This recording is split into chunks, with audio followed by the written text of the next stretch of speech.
how to love our God and how to love our brothers and sisters.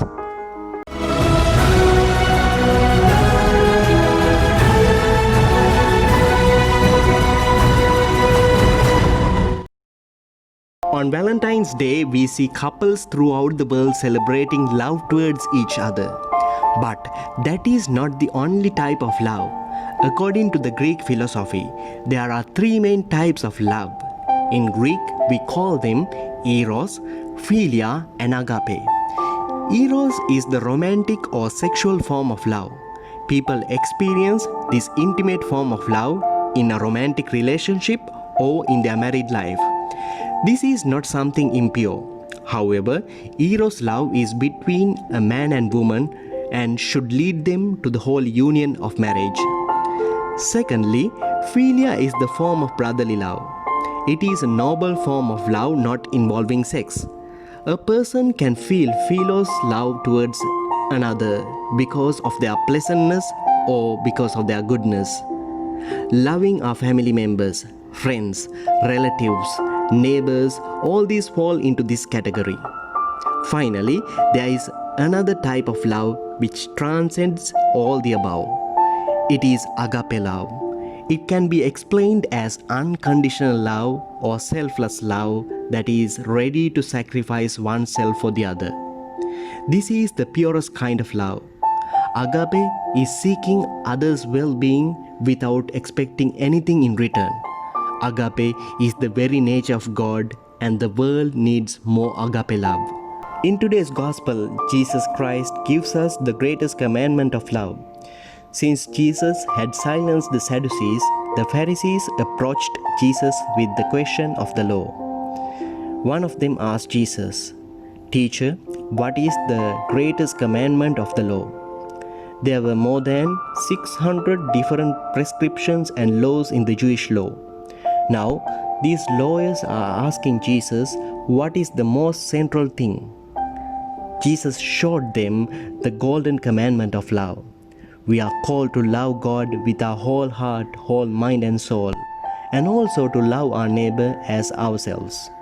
Jesus wanted to stress the direct relationship between love of God and love of neighbor. All the rest of the laws are based on these two.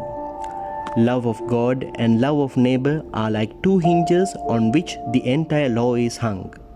We cannot claim that we love God if we do not love our neighbors.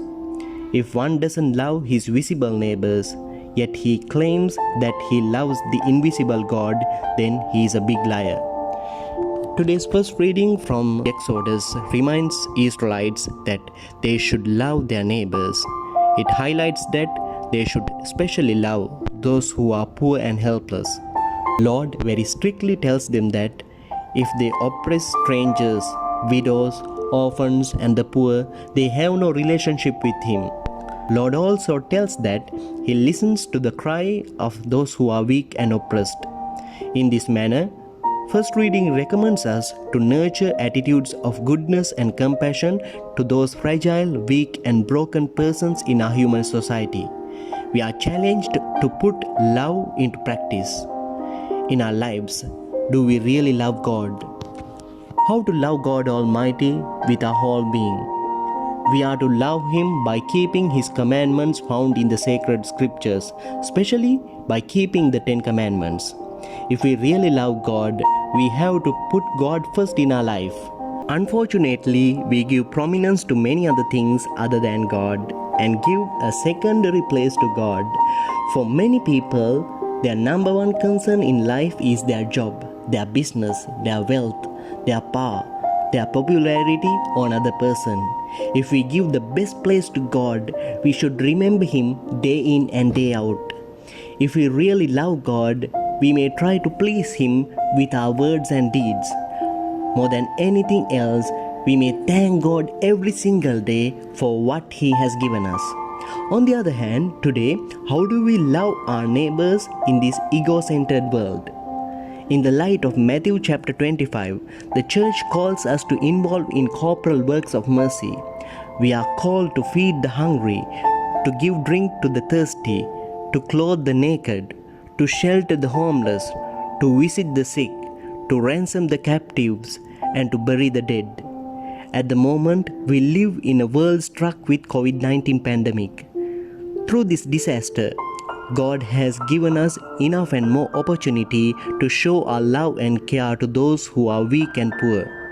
So, this pandemic situation in our world gives a litmus test for all of us to make a special effort to love the persons who are in need of our help. Today, let us look at the Holy Cross of Jesus, the ultimate sign of Jesus' love to the world. In cross, we see two wooden beams.